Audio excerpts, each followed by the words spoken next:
All right, if it's given that dy dt is ky, that is the general form for the differential equation of exponential growth. So the solution is y equals ce to the kt, which they said is function f of t. So with this table of values here, we can start with the 0, 2, and when t is 0 and y equals f of t is 2, then the y value is 2, the t value is 0, k times 0 is 0, e to the 0 is 1, c equals 2. Then we can use the other point for 10.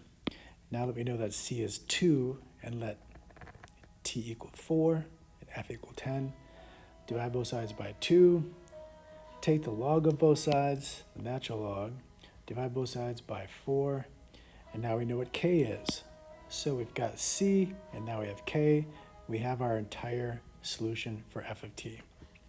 The c value times e to the 1/4 of the natural log of 5 times t, or t force natural log of 5, which is answer choice D.